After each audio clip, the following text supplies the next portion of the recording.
Good afternoon, everyone. It is my distinct pleasure to greet you and welcome our guest this afternoon. This is a very special lecture. It's called the Hackett Lecture. Why is it named Hackett? Because Hackett was a historian who founded the Institute of Latin American Studies here at UT Austin many years ago. Another former founder, institution of this institute is Carl Schmitt, who decided that Hackett needed to be honored with an annual lecture of prominence about Latin America in any field, but particularly history, because he's also a historian, and Mexico, because he's a Mexicanist. So this year, we decided to bring a historian with these characteristics, but I want to tell you more about him. So first, I want to thank you, Carl Schmitt, for making this lecture possible. For me, it's really a pleasure to have Mauricio Tenorio Trillo here. Mauricio is a colleague, a dear friend from many years, and a really admired intellectual. I would say that Mauricio is not only an academic, Mauricio is a public intellectual. And his view is not that of a Latin Americanist or a Mexicanist only. He has a vision that crosses countries and centuries.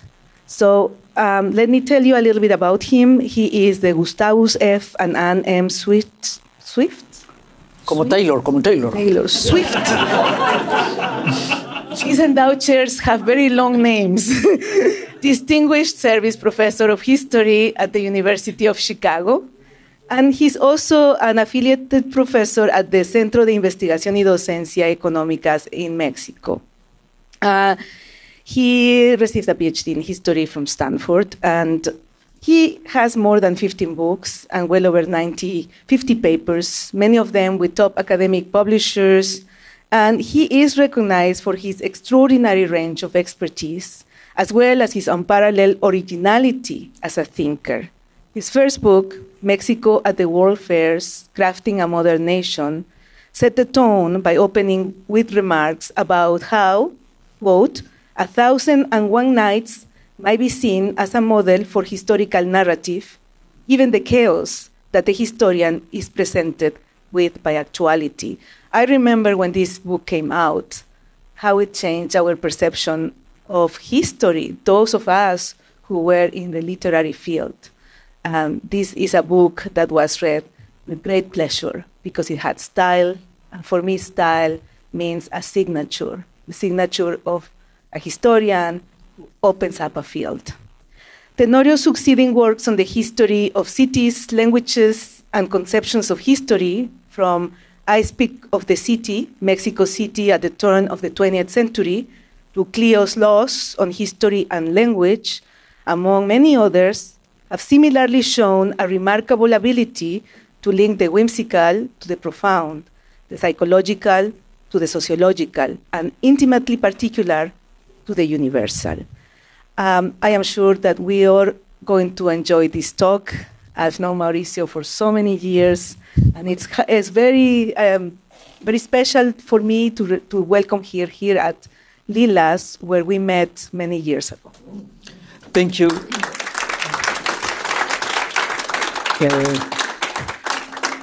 Thank you very much, Adela. Thank you, Mr. Smith, for this opportunity and to this opportunity to come back to Chicago, to the University of Austin. When I was a student in Mexico's public universities many years ago, this little book called Historia Para Qué, History What For, published in 1980, was a very important lesson for my generation on the new historiographical approaches that were being advanced by a very prominent Mexican historian, very prominent Mexican historians who were transforming the historiography in Mexico. Imagine my own surprise when the editors last year decided they were going to re-edit the book, requesting essays from my generation. So I felt as if I had been summoned to state my intellectual biography.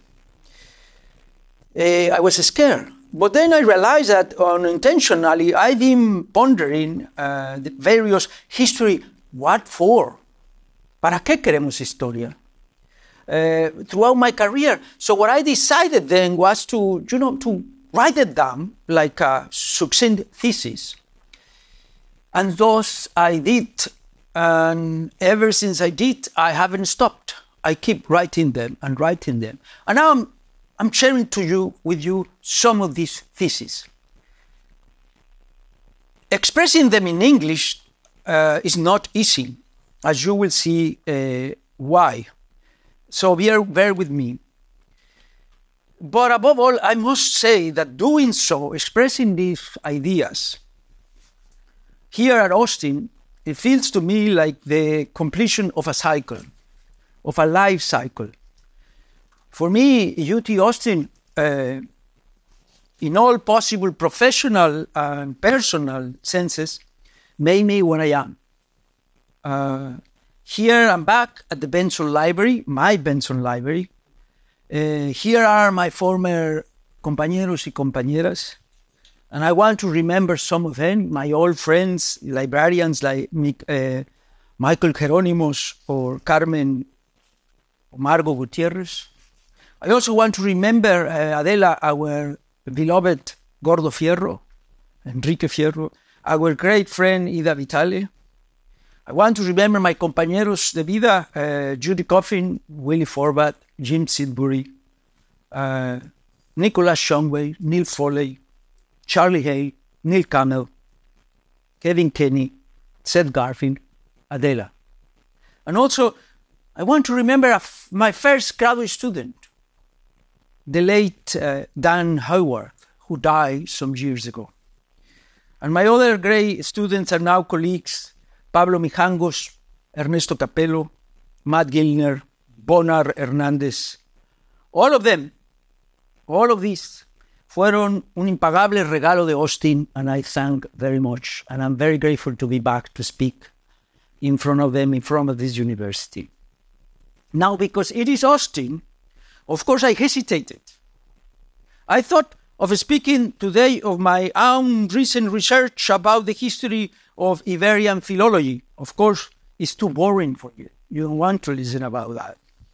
Or I thought of sharing with you my approach to the history of the terms Latin America or Latinx, which I realized would have been a lot more appropriate, the topic, to honor the legacy of Professor Charles Hackett, who, as a student of Bolton, was more of the conviction of Americas than of Latin America. And it would have been better to honor him to speak about that.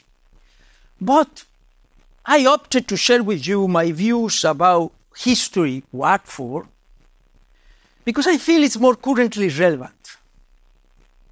I do hope that with my accent and my own long trajectory in the field, you do not find my talk lacking in Latin American color. With the accent is enough. Also, I would like that the irony is not lost in translation.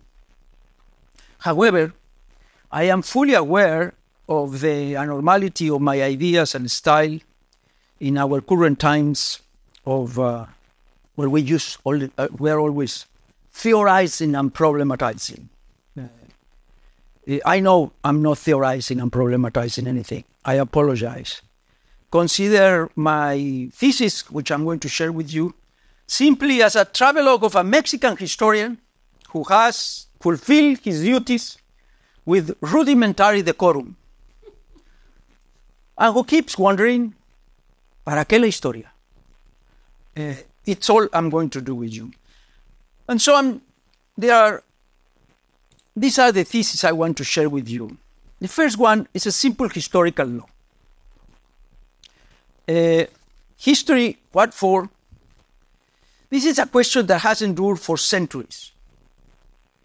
yo creo que it's time to conclude that there is an unstated historical law. Let's call it the law of history's null utility.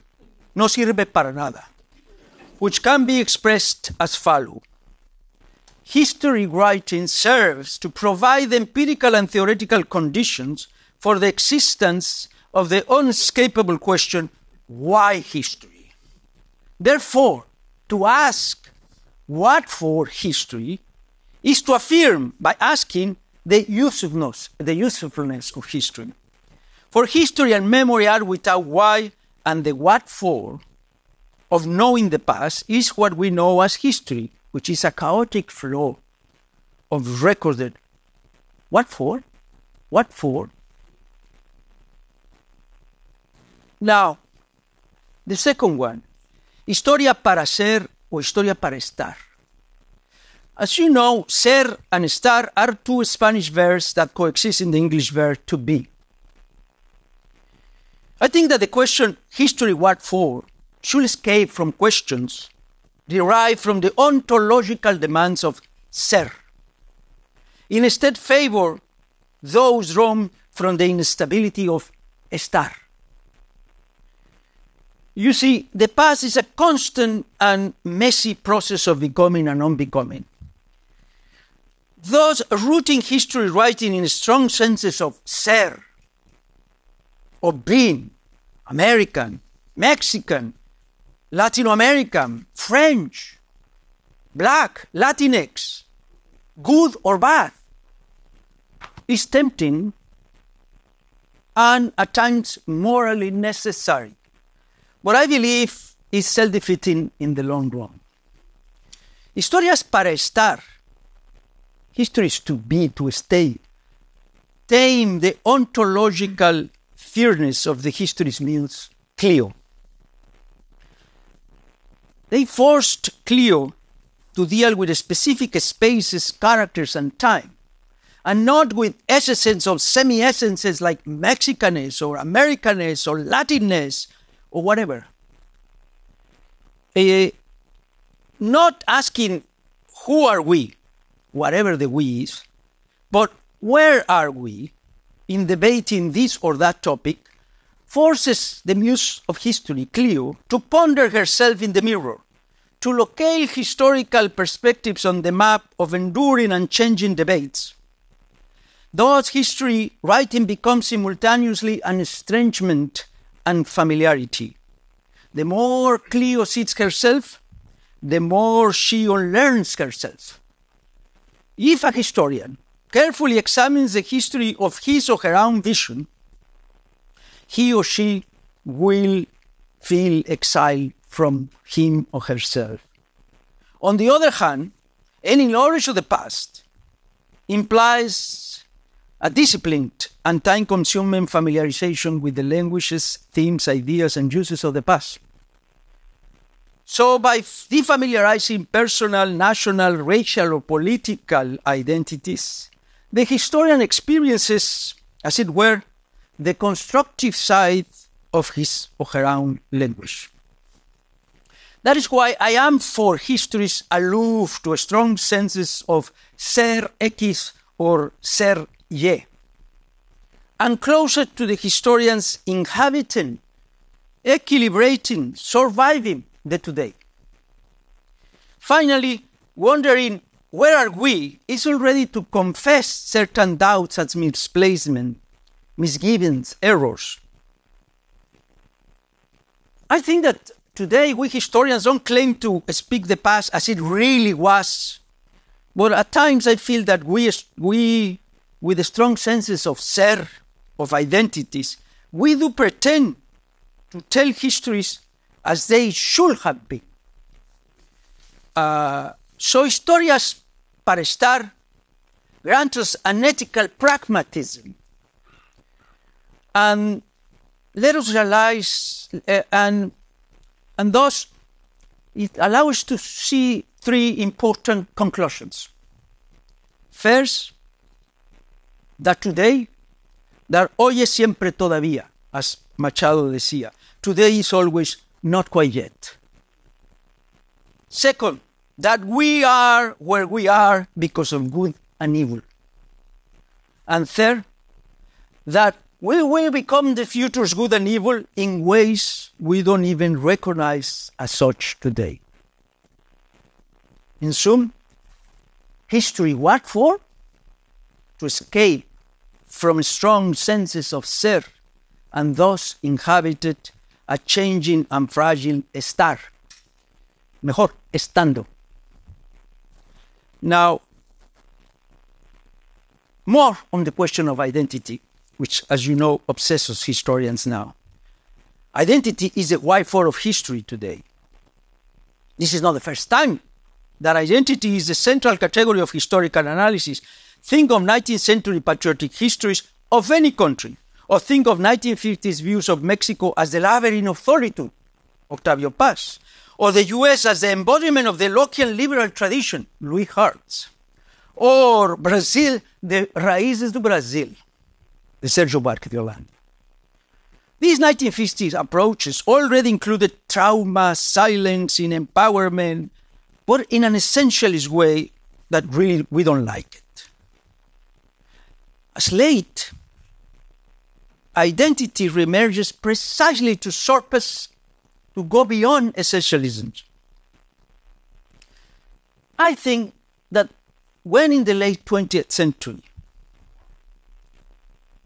thinking academically history and politics began to have not much possibility of appealing to impersonal principles, let's say God, class, science, traditional morals. When historians could not appeal to these, then the self, el yo, became the master meter. Selves, of course, are always many and unique. But they also are capable of becoming impersonal or parapersonal embodiments of a self-contained group identity that then rescues or acquires history. I think, however, that each group's impersonal or a personal communality, the communality of our group, of our identity, reveals to be, in my opinion, reveals to be a yo, an I, expanded. Expanded by what? By a trauma in common. For I feel that the self that rules today's historiography is neither the soul of the old traditions, for whom the self, suffering or not, was inevitable and part of life, nor the soulless personhood of previous social, cultural, and economic historiographies. This is the self of the post-Freudian self, the closest thing to therapy.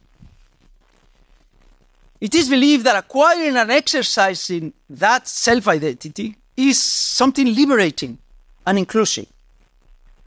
Quizás, maybe. But if so, only by maintaining that myself is, my self-identity meant to be, ought to be, yesterday, today, and tomorrow, the same. B, that it excludes both many non-I's, many Jo's, not Jo's, and any impersonal or a personal criteria of history and politics. And finally, it has to assume the need to assume victimhood, not as a calamity, but as a universal right. Victimhood as a universal right. Así, diversity and identities tell us today that historiographical knowledge was in the wrong for not having told the story of those identities without history, for marginalized groups whose self had been ignored or silenced. And it is true, and it is what we should do, is the task that we have to fulfill. Pero history writing was and will always be morally guilty. If not at times for ignoring the banality of evil, or at times for trivializing victimhood. The moment identity becomes the ordering category of historical analysis, it is impossible not to re-essentialize it, even when we feel we are rescuing the right moral identity. But this is only an early symptom of la maladie identitaire. It takes time to incubate. How many generations will grow up convinced that identity, any, is symptom of peace, authenticity, justice, honesty, lucidity, and goodness? And not what all identities are historically. A report of war, a defeat that includes the rage of the defeated, the resignation to continue, and the infamy of the undeserved victory. Identities are these, and as such, they escape the very utility, a central category of historical analysis. Thus, history, ¿para qué? To fatten our notion of the past beyond the self, waiting to see what the future brings. Now, for almost 2 centuries, objectivity, truth, neutrality, and power in history have been consubstantial with the history understood as a classroom. In relevant ways, history is not conceived fully until it reaches the classroom. The good historical imagination finds in the classroom the laboratory to try the, let's see how it sounds if I explain it like this. Of course, a historical account cannot be declared good or bad, false or revealing, using the author's classroom hours as criterion. But if for almost 2 centuries history has been above all classroom, it is now inevitable. The classroom demarcates what is imaginable for the historian, and is and will continue to be a solid how and a very honest why for history. Now, there is this complicated crisis that we are always living in universities in one way or another. And I'm sure I'm going to get into lots of problems, but this is what I think. It's a good old crisis. Como todas las humanidades, the discipline of history is always in a double crisis, one from the outside and one from the inside out. On the one hand, history enters into crisis due to what is happening in any present. On the other, there is a perennial internal crisis of history as a form of knowledge. Any present is lived as an unprecedented, complicated moment in history. Therefore, by definition, from the present, history is always in crisis. With the passing of time, of course, some of these judgments turn out to be true moments of rupture, at least until another present tosses them to oblivion. For instance, for a while the Crimea War, the Paraguayan War, the American Civil War meant the greatest war crisis in the modern world. But after World War II, World War I, these 19th century wars seemed simply historical normal continuum, which entered into a true crisis in 1914. However, sometimes the crises of history do not lose their watershed status. Think of the Black Plague in the 14th century, the conquest of Mexico, Peru, the Holocaust. It follows that the true weight of a historical crisis is, like anything in history, a matter of time. We have to wait. Another thing is the internal crisis of history, which for a long time come from the very idea of progress. In other words, knowing the past in the romantic way of the historians of the first half of the 19th century entered into a huge crisis because of the conviction that history was a science that clearly revealed universal progress in history. But then that naive positivist knowledge of the past entered into a crisis, and with a little bit of Marx or Weber or the Annals School, the past was pronounced in the language of structure, great processes, beyond innocent notions of scientific neutrality, beyond heroes and romantic plots. But then came another crisis, internal crisis of the discipline, this time the epistemological one, the doubts about how history achieved its knowledge. Of course, this doubting was nothing new. Vico, doubted. Henry Adams doubted. Alan Locke doubted. O'Gorman doubted. But starting in the 1990s, the historical discipline seemed to be in crisis, denying the idea of progress. And with no empirical possibility of empirical truths or a linear optimal historical development. History became, remember, those of you who are all like me, the archaeology of power, Michel Foucault, or meta-narratives, Hayden White. The idea of progress was extinct. Historical knowledge was exposed as a mere exercise of power. But notice something. This new crisis, si la vemos bien, was launched as a great advancement in knowledge, just as the old faith in progress will want it. In turn, the epistemological crisis was followed by the crisis of historical knowledge via social inclusion. And this is considered today at once a great crisis in ways of knowing the past, and also a major theoretical and moral progress in the knowing of the past. Así que history as knowledge siempre está en crisis. It's in perpetual crisis, thanks to the double progress in knowledge and in ethics. Which leads me to a very odd conclusion. Let's say, by definition, historians of any today, any, know, if not more, at least better than, and are morally superior to all those who thought the past in the past. That's a definition. Thus, we have to conclude an hygienic, a sanitary wife of history. Why history?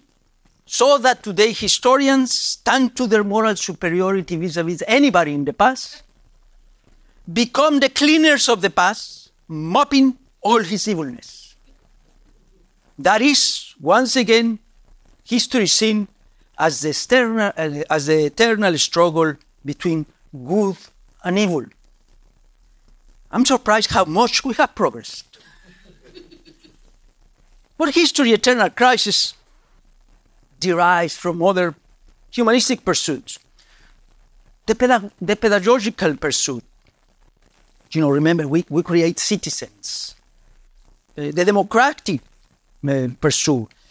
An idea of the humanities for everybody. And the universalist pursuit. Let me just not want to talk to the first two, just want to talk about the universal one. The universal, which could be seen as the two simultaneous and undecided clashes. The first clash is specialization, knowing parts, versus erudition, knowing wholes.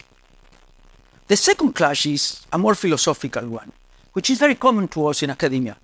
Anti-universalism versus universalism. So, let me explain this way. On the one hand, we historians inevitably are experts on one thing. But at the same time, we do not give up the idea of knowing the human condition. Universal social justice, post-capitalist scenarios. On the other hand, history writing has served as an acid to melt all assumed universal trajectories and concepts. Therefore, historizing has destroyed any universalist standing. If only because we historians naively believe that simple anti-Eurocentrism is true anti-universalism. Sometimes we use Latin America, such a universal Eurocentric idea, to advance anti-universalist positions. The truth is, and let's be honest, that by necessity, our anti-universalism is unconsciously universal. Because first, it is by default vastly imperial. we at the US universities have no idea to what extent our anti-universalist stance, our convoluted academic English, is imperial. For we advance our anti-universalist approaches and language as optimal, empirical, and moral forms of universal progress. Our knowledge seeks to be diverse and vernacular, but readable thanks to and inseparable from our academic Latin, English. And second, our kind of knowledge seeks to be wise and good for his broadness, for his ethics, which inevitably make us share one of another sense of universal morals. Es decir, history is always in internal crisis because of our schizophrenic universal anti-universalism. It follows that why of history as a discipline is torn among three never fully taken, never fully rejected options. We have three options. To continue the work carried out by religions and moral traditions or by the humanisms imagined at German universities at the beginning of the 19th century. B, history faces the possibility of becoming a sort of knowledge of an antiquarian, of a boring professor who knows everything about rubber production in Brazil from 1920 to 1925.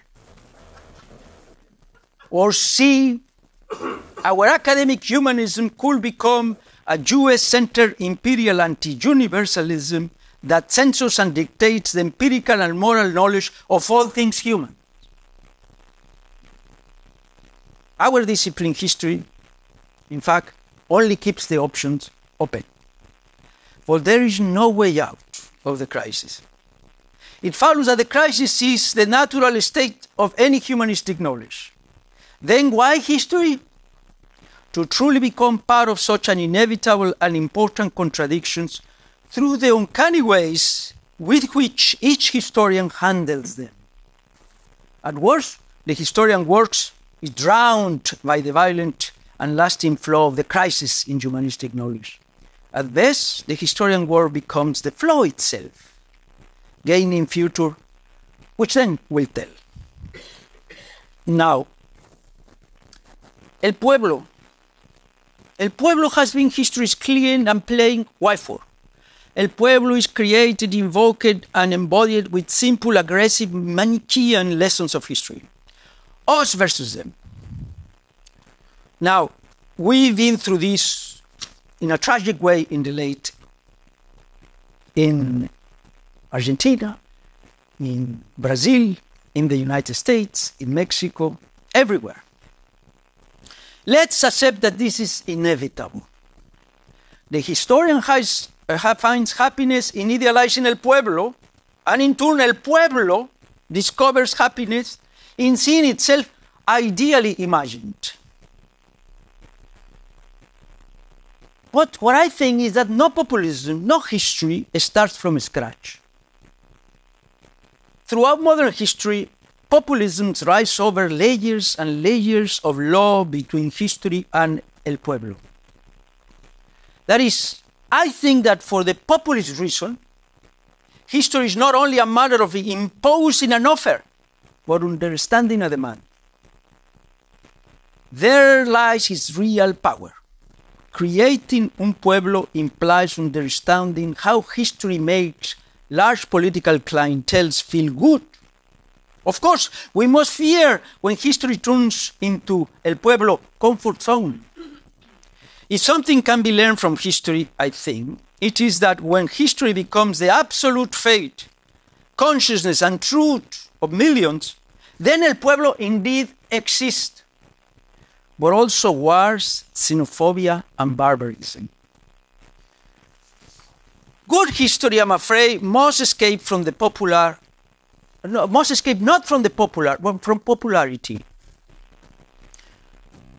It must tie itself to the mast made of annoying research and ironic historical imagination, so as not to succumb to the mermaids that sing the enchanting dangers of myths and heroisms, el pueblo. The task is very hard, For historians are also full of the layers of myths and heroisms. And yet, also, they want to be and to make, the historians also want to be and make pueblo. And they want to be loved and influential. People make their history, yes. But historians must take care not to make pueblo. This is a very difficult task, and I believe it's already good enough for the Y4 of history. Now, I want to deal with something that is really worrisome for me nowadays, and which was not included in my own personal published material for the Spanish version of these ideas. Soon, academia will be fully inhabited by people born in the digital age, native speakers of social media, internet, and artificial intelligence. Maybe history will be written by algorithms that, in the long run, will not even search in physical archives or in the digital Haiti Trust, but in other things already algorithmized, algorithms of algorithms, which in theory will produce a better informed history than the one produced by we human historians. Thus, the intelligence of all historians will be both scarce and maybe unnecessary. In this new scenario, I wonder, the question, history, why for, gains, on the one hand, a simple answer. Because it sells. Because history sells. Because history is demanded by the users. So, but on the other hand, the question becomes another question.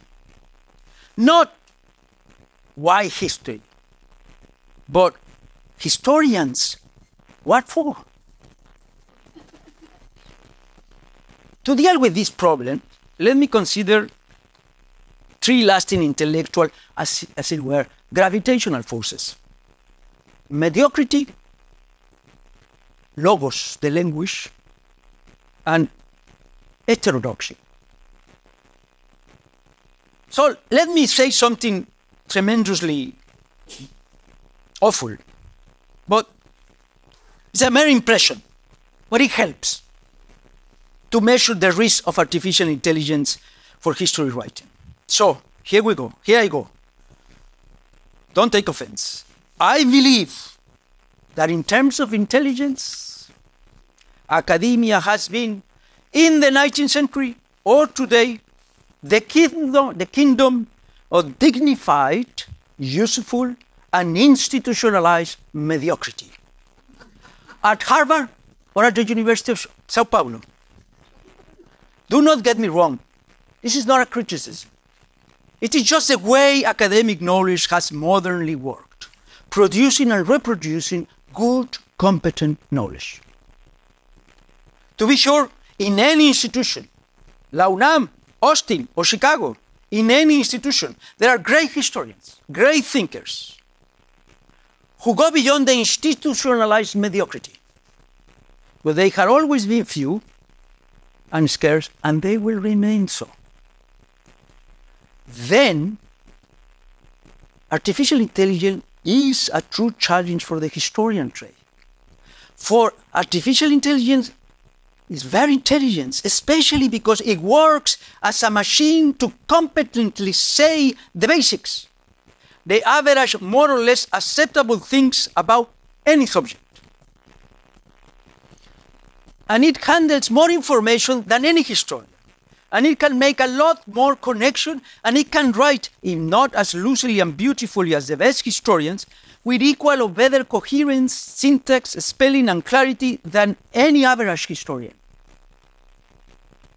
So, historians, why for in the era of artificial intelligence? To keep the species' pride alive, to conserve all forms of knowledge and getting to know. Now, artificial intelligence will learn from his mistake, we are told.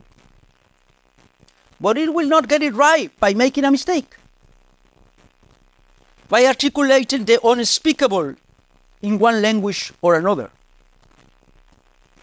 Artificial intelligence algorithms manage to say what is statistically probable, and they learn styles. They can combine words in the style of X or Y, writer or school, but they cannot go, not yet, beyond medium correction. They cannot read, and logos, the language, is humans' most important risky experiment in making sense of the world. Artificial intelligence could function as optimal, erudite, intellectual historian of all ideas, able to find uses and variations of uses in an ocean of material that will be impossible to manage by any human historian. But let me ask you, will such an optimal intellectual history be part of the intellectual history it tells? Will it be conscious of itself, since it does not emotionally or intellectually feel, understand, or experience palabras? Artificial intelligence can do a lot of what poets write, what historians have been doing for millennia, except one thing: trying to self-reflectively say the unsayable. It cannot conceive, as Eric Gellner wrote once, cannot conceive that the dreariness of what can be said is highlighted by the luminous quality of that which cannot be said. What artificial intelligence can do in terms of language, in terms of the logos, it can complete the project that academia has been doing for the last century. That is, making of English language a kind of neutral generic Esperanto. No matter how well it works, artificial intelligence works in French, in Chinese, or Spanish. Artificial intelligence, read my lips, will be above all English, the Latin of our time.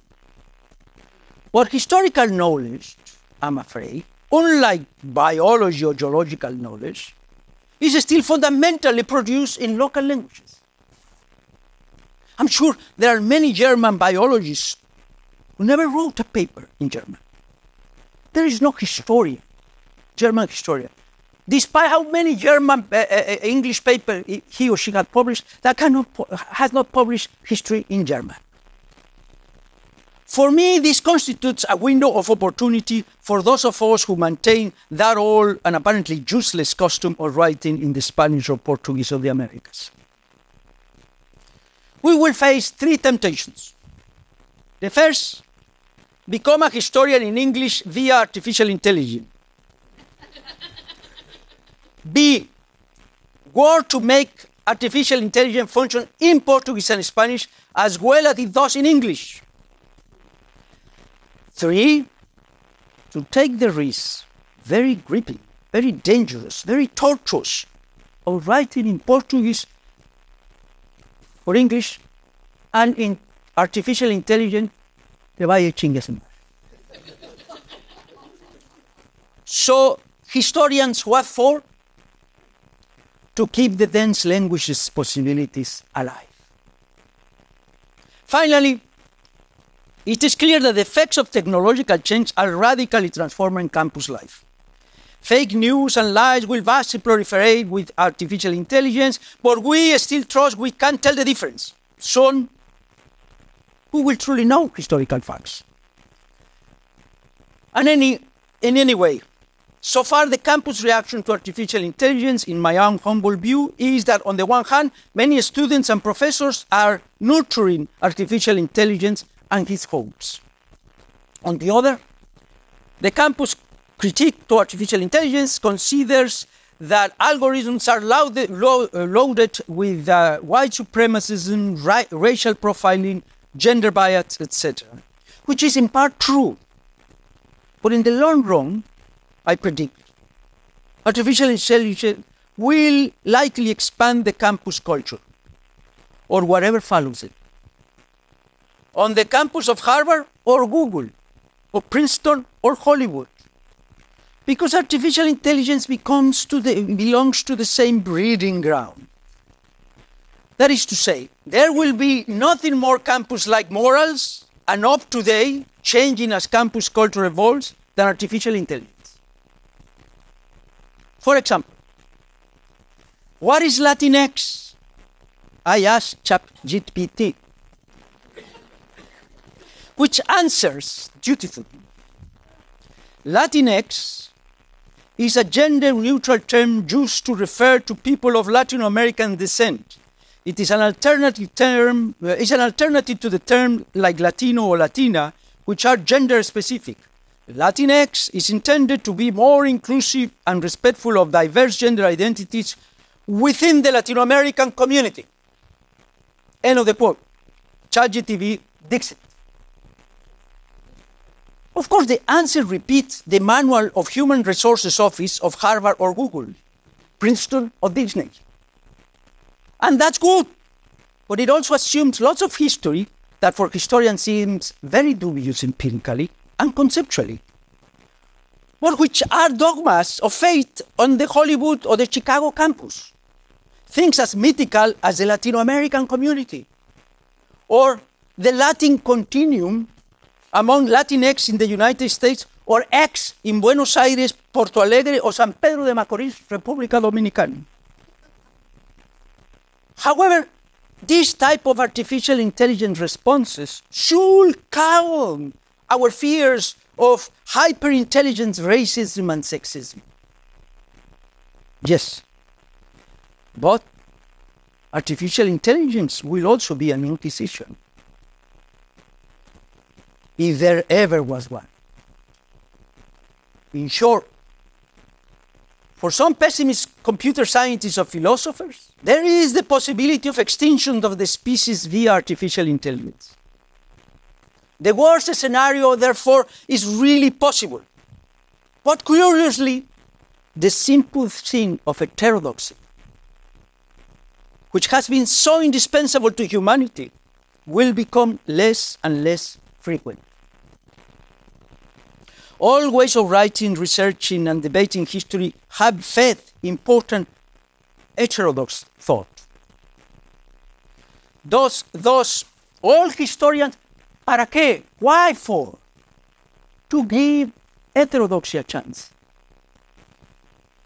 Finally, let me finish with some Chicago anecdote.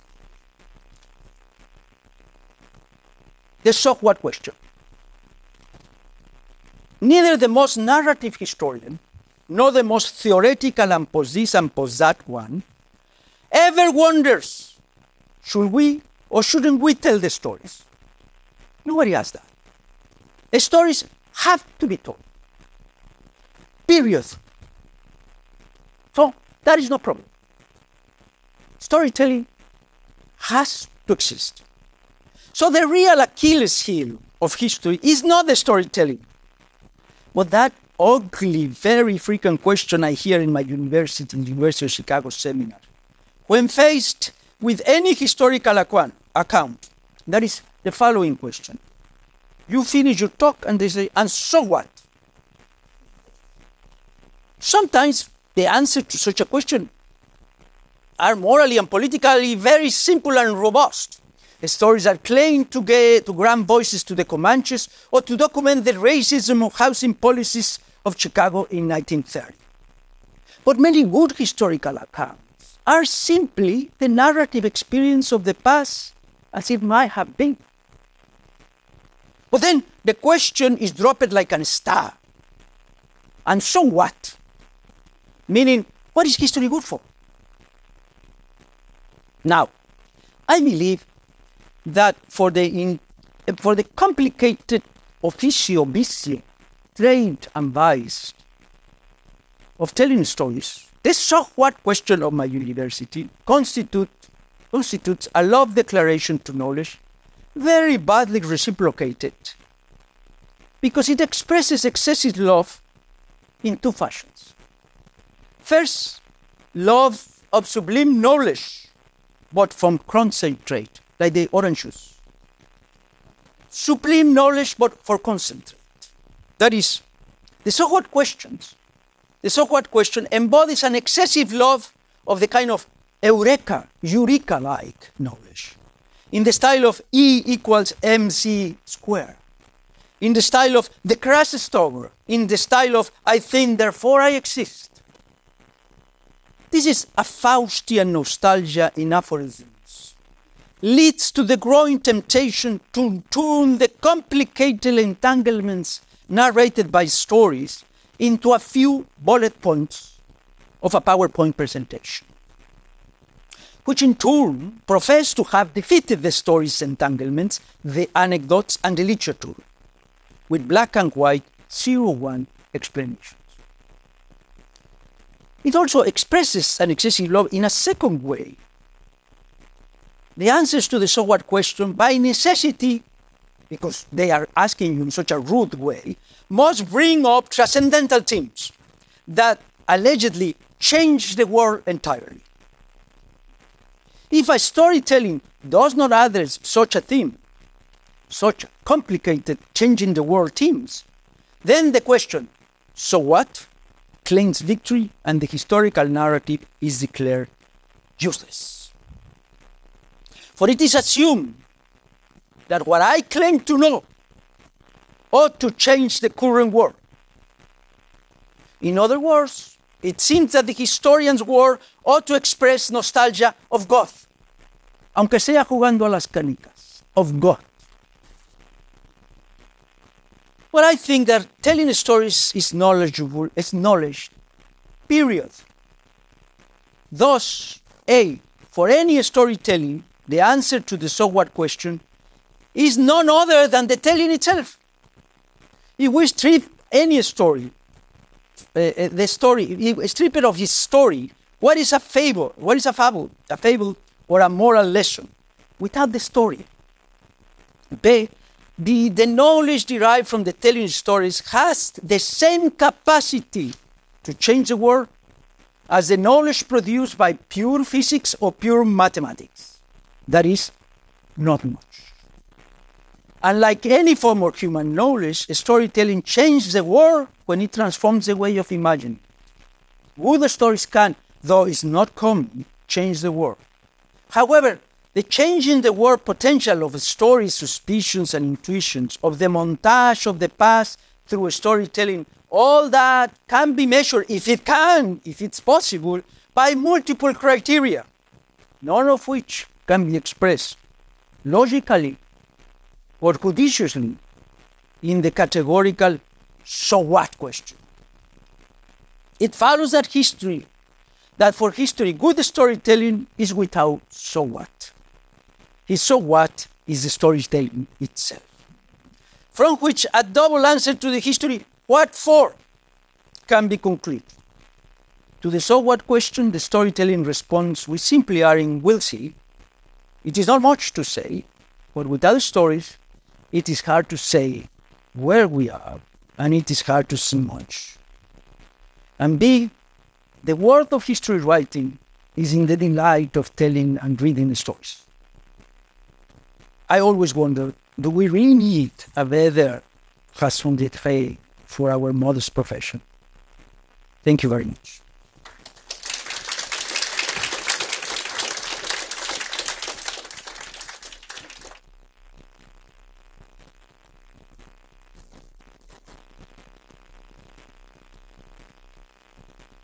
Thank you so much, Mauricio, for this very, for me, putting reflection on what history is, but what we do is, no? So I want to open up for questions, comments from the audience.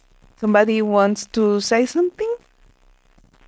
Or we are speechless after Mauricio's talk? Mauricio, thank you so much for this incredible talk. I want to go back to one thing that you mentioned. You said that victimization has become a kind of a universal category or a universal practice.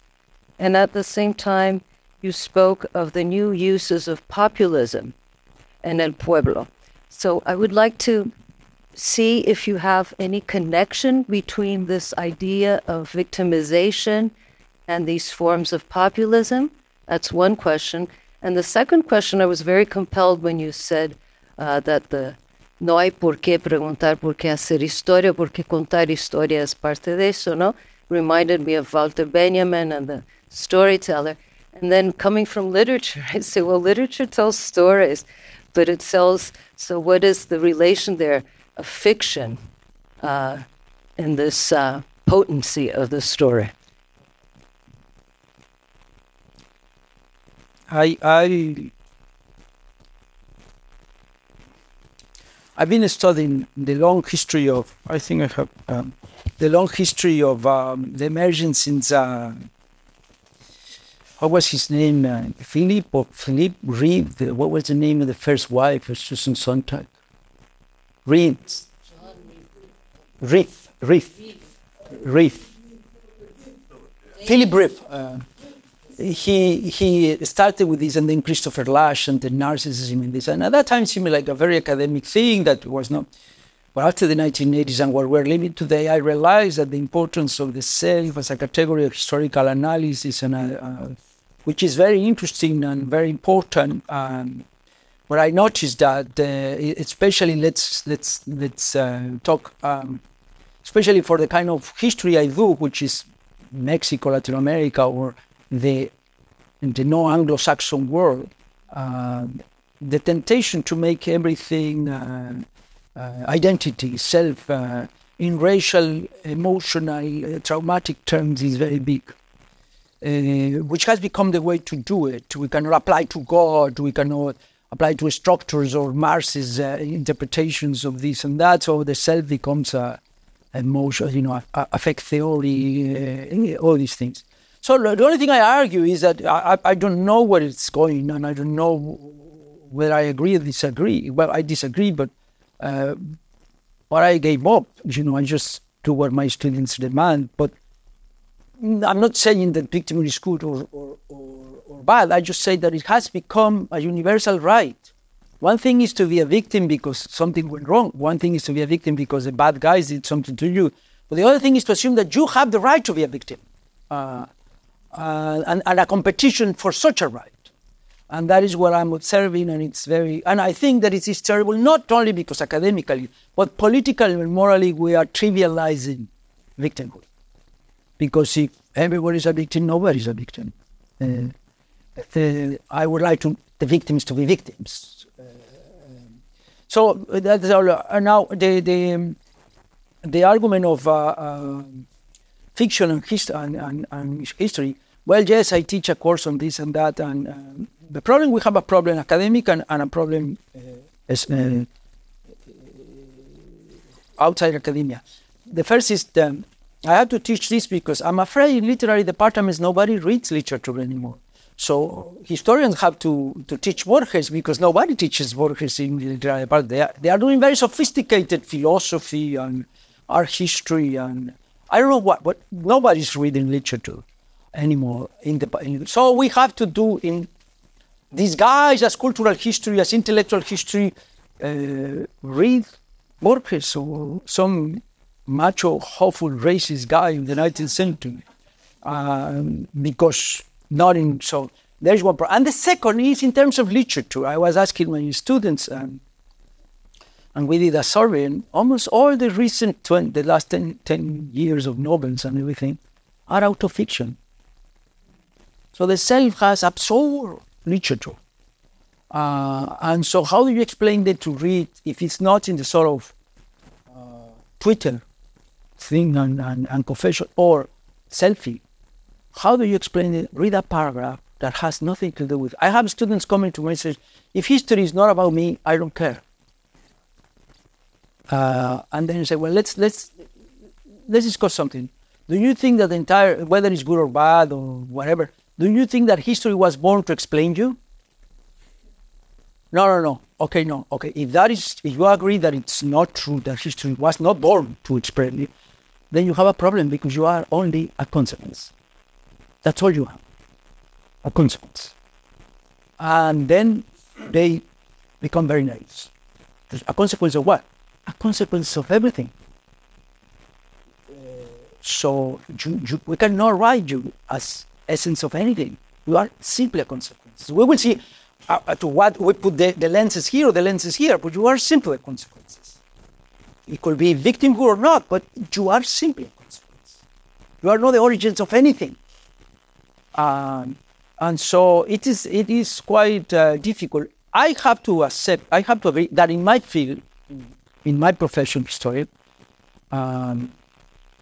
I have the right to say when I'm saying the way of, I'm entitled because of my age to say these kind of things, because at a certain age you have the right to say, cualquier tiempo pasado fue mejor. But I'm not saying that in that sense. I know. I'm just saying the word that I make sense in is dying. The one is it, I don't understand, I don't want to judge it. But what I want to say is also what I said to Adela, Mr. What it is radically different in a way that it was not different before. Not in terms of history, no, in terms of academia. Because what is happening in terms of Twitter, Reddit, I mean, our students all the thing, the ChatGPT already, is radically transforming the way we do what we do. And it's changing in such a way that I don't think soon they will be able to think with subtleties, with bemoles, either 0 or 1. Now and this. Now, they might surprise us, and I see, for instance, new fields growing up, emerging in my university, which I'm very, for instance, the only non-self, the only impersonal thing that they are willing to consider is capitalism, new capitalism, and environment. So, okay, let's go that way. Let's go that way. Let's talk about that. I like that. And no more self and identities. So there are things happening in the field. I was also professor of the Romance language. What I'm going to tell you will answer your question. I resigned from Romance language.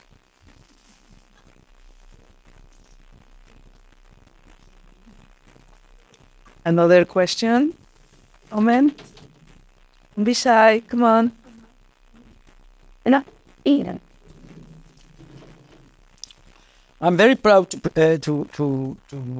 present to you Pablo Mijangos, distinguished professor of history at Southern Methodist University, and my former student.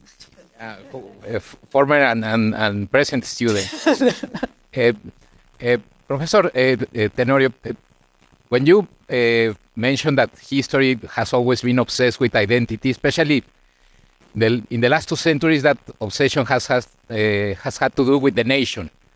Historians, we are historians of a nation. We create the nation, and nation building and historical writing have been deeply intertwined. I feel that like 10, 15 years ago, for a moment, it seemed as if the historical discipline found like a way out of that national prison. Like, we will, the future of historical writing is going to be writing global history or world history or transnational history or oceanic history or big history, whatever history, but not the nation. And that both seemed to go well for a while. And then in 2016, we had Trump and Brexit and the populist wave everywhere. And it seems that we are back again in good old-fashioned national history writing, like this book by, I think it's Gilles Lepore. CCC that claims that the U.S. has lost the track because the real progressive historians ought to do take over nationalism.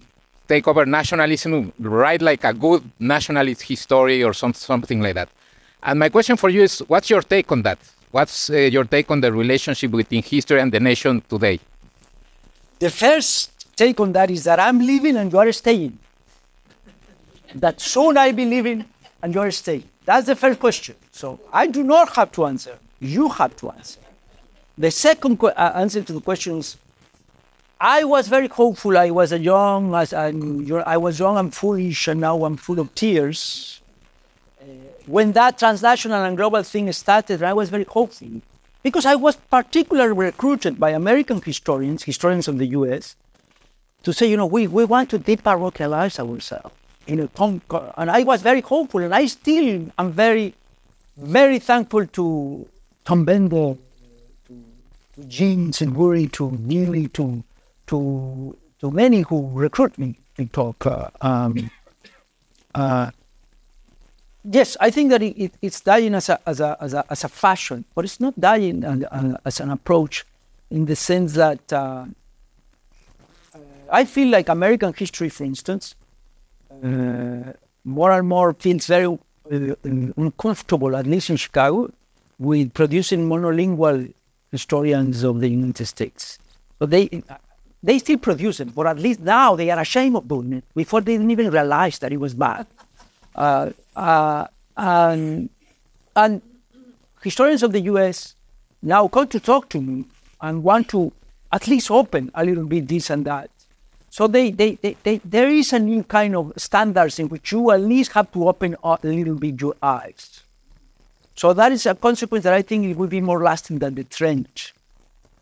And I think that there is something very interesting happening as we speak, which is going to decide what is going to happen with our transnational approaches, of our fashions of global and transnational, connected or interconnected histories.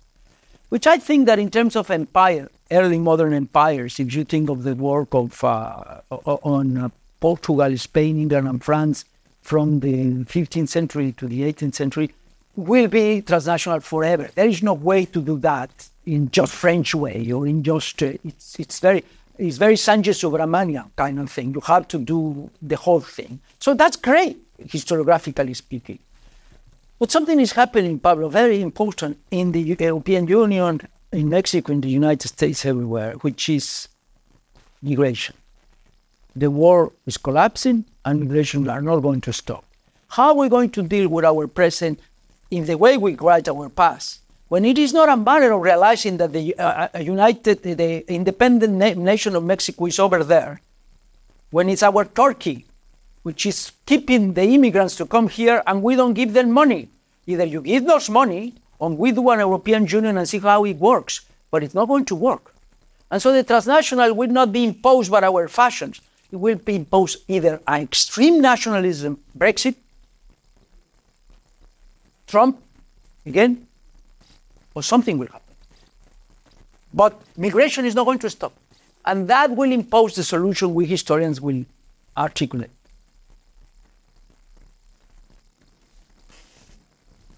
Hey. Oh.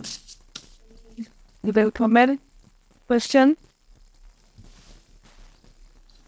Mauricio, I have a maybe follow-up question from Beatriz about storytelling and identity, but also artificial intelligence. So I'm thinking not about history books, but books that had deep history at the same time as a revolutionary elan. Like, let's think of Fanon, right? Where the I was very assertive. And that I was necessary for what he wanted to achieve, right? That was very Freudian. Okay, yes, very Freudian. And he wanted to mobilize history or the past on behalf of the present. And there was the utopia of possibility of changing the world, not about himself, but about his worldview, right? So my first question is, what is the difference between that I, the Fanon type I, and the I that you are like looking at with a critical lens of today's storytelling? We could think of maybe literary examples as well, right? The second question, so that I don't forget, has to do with the depth of the past today due to artificial intelligence. What I found in my classes is that a student might think that Joan de Arc and Benito Juarez and, I don't know, López Portillo were from the same generation, no? Because the way we survey information or the way we retrieve information in an era of the internet or virtual knowledge makes it irrelevant to think of the depth of the past, no? So in that regard, do you see an advantage of rescuing history through storytelling? I think that the raison d'être fundamental raison d'être of history is storytelling. Now, there is storytelling and there is a storytelling. Now, the problem of the I in storytelling, or the way I see it in historiography, coming in American historiography in the last 20 years or 10 years, is that the capacity of realizing that, and that's why fiction is very interesting, that in history we cannot claim to get into the minds of people. So the way we construct I's in our post era, if we assume that everything is a social construction, we de-essentialize everything, and of course this is race is not important, it's a social construction, ethnic is not a racial construction, so everything is a social construction, but it's not. At the moment we write, it's not a social construction. It is what it is. And it's so important that it requires, even it implies certain lineage to do it. So you have to have certain racial or genetical profile that gives you better insights about the past because of your genetical insights or whatever. And so we create self that are re-essentialized even if we don't accept it. Re-essentialized. But there are not personas in the sense of a play. And I think that a historian can look into the past and try to create and explain difficult situations, including about groups and identities, but not as selves, as personas, as actors in a play in which we want to explain it could be like this, it could be like that, but not trying to say, this is it, and give them the right, which we don't often do because our stories are moral, good and bad, of any identity, regardless of marginality or not, give them the right to be, everything being equal, unos hijos de puta, which all are at some point. And we don't give them that right. Once we select the right identity, they cannot be hijos de puta. Because I have, should remain nameless, we just give a tenure, and this professor, we have to do a closed meeting because this person has a very book coming out, but it's very difficult to discuss it, very difficult to discuss. Why is it difficult to discuss it? Because the argument is that the slave trade boats that were from Brazil and Africa and everything were commanded by blacks. Well, we knew that some blacks were involved in this. What is the big deal? No, it's very morally complicated. Oh, really? Why is it morally complicated? The fact that they think that it's morally complicated tells you how difficult it is to give the historical actors, regardless of color, the possibility and right of being hijos de puta. And when I say my students, I'm teaching Roman Spain. So I used to begin. If I were to start and say, I'm here in Barcelona speaking in the land of who? Who belongs to who? The Catalans? The Spaniards? The Celtic? The Iberos? The Romans? The Phoenicians? The Greeks? And they say, well, it doesn't matter. What about if we talk about how it worked?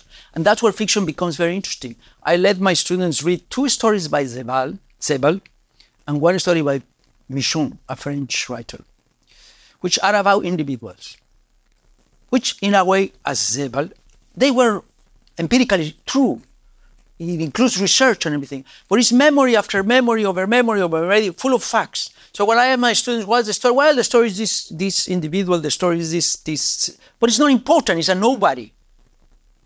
Yes, but the memory after memory of him, of this, and the I is there, the self, his self is there, everywhere. It's his teacher, his high school teacher, his primary school teacher in a little town in France, for Michon, and tells the story of this man who went to Africa to make money and makes terrible assumptions. It talks about terrible things. He's an orphan that has been given to the grandmother because the French state before World War I said, you could apply for an orphan if you need somebody to work in the countryside. And these tragic events all tell in a story. And my students say, yes, but it's very interesting. Yes, but you don't realize something. The character is unimportant. Even the author is unimportant. What is important is that you are very emotional. I'm very happy to have read this because you kind of experienced history, how the important thing is not the events themselves. The important thing is how fiction created through a lot of research, through a lot of facts, because the way Michon talks is, I can imagine him doing this, because he didn't see him doing that. So he says, I can imagine, or he must have been like that, or I thought maybe he could have done this. He's not saying that he did that.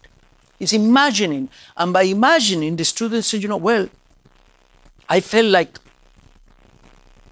history. This is the way it felt to be a poor white going to Africa to make money, though you are simply a campesino who hardly speaks French. You just speak maybe Occitano or Catalan or Basque, I don't know. And so fiction creates this possibility of, with a lot of facts and a lot of things, of the reader, the storyteller to experience how it would be. And that is excellent for the students, because then give them the notion of subtleties, of not zero vicious one. It's very complicated.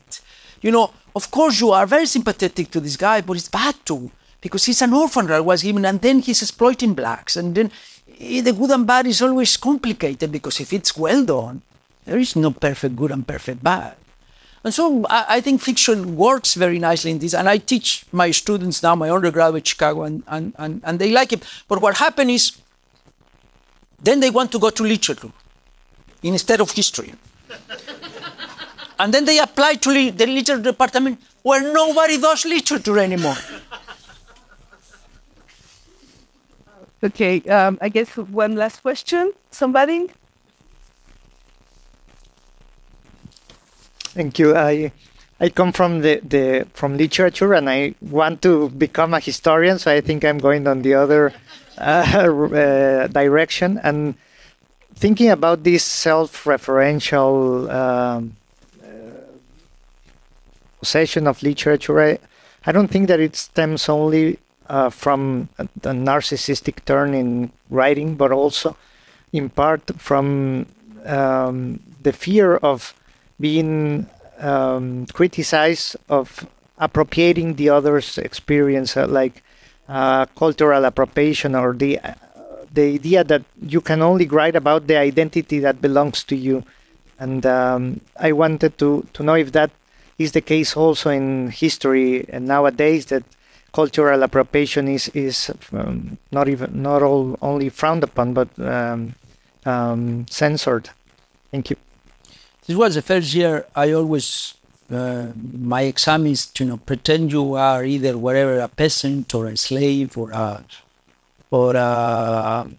worker, a criollo or a peninsular in 17th century Mexico City, and tell me the story, how is your life? I mean, everything can be fictional, but not the facts and everything around. It's a kind of mission or imaginary lives. What's the name of this author? Schwamm. And I say, and this is the first year they told me I cannot do that because it will be cultural appropriation if I pretend to be a slave. So I had to give them a lesson. In a way, I understand this, and in some ways, you are doing very contemporary history and everything, but I had to explain my students my position is not controversial in the sense of, assuming a radical right kind of approach and against all woke culture and everything. No, it's very simple. The past is an alien country. The fact of my Mexicanness doesn't make me better to understand the Aztecs than you. The fact that some Aztec blood is in my veins doesn't make me better to understand the art. You care about the Aztecs? Learn Nahuatl. You care about this and that. Learn the languages. Do the exercise, and by and large, you have to make them aware of the limitations of our possibilities. We are not going to discover how was it like to be a slave. Okay? But what we can do as historians, you can do it by just, I tell them, and you will understand, and I know going to translate, by horas nalga. Work. Work and work. And then all the subtleties about identity and appropriation and this and that, yes, they're important ethical consideration. But let's talk about that once you do the work, okay? Once you learn the Nahuatl, once you learn the Mixteco, learn the Latin, French, German, and everything, then we see. I remember one of the best works I read about the Quechua. It was by my friend Sabine McCorney, who was a German classicist, who wrote about the Atlantis in the Inca thought. And guess what? The Incas were talking about Plato because they were educated in Latin, they were educated, and they were speaking in Quechua about Plato, of course in their own way. But it doesn't hurt. So the Latin was useful, the Greek was useful, and she learned Quechua. Okay, now we talk about it. Would she have done a much better job if she had been an Inca descendant? I don't know. The Inca descendant will have to learn Quechua, classic Quechua, Greek, Latin, and Spanish. So I try to explain to my students, and sometimes in Chicago at least, they still react in the sense, okay, I will do the job. Or, a Mexican American from the barrio comes and says, well, my mother forced me to speak English, and I forgot my Spanish, and, I feel terrible because I don't speak Spanish, and I am Mexican, but I don't speak Spanish. Stop crying. Your mother was right. You wouldn't be here in the University of Chicago if you had not learned the English you speak. Now, you like Spanish? Learn it. It's not rocket science. It's not a big deal. So, I want to address these things instead of going to the polarities of one position, woke versus anti-woke, in a more pragmatic way. Let's sit and talk. I mean, maybe there are some moral consequences, but we will face it when we will face it. First, do the job. And get the documents, go to the archive, see how much we can get. Maybe we find something that really requires some kind of sensibility we don't have. For the moment, just get the job done. And most of the historical topics are very complicated, but are very complicated for everybody. Your identity doesn't help you to understand something in the past. So that's my pragmatic answer, but so far it's working. But it's working in the sense that I'm not being cancelled. But that's about it. It is. Because, we have to have it.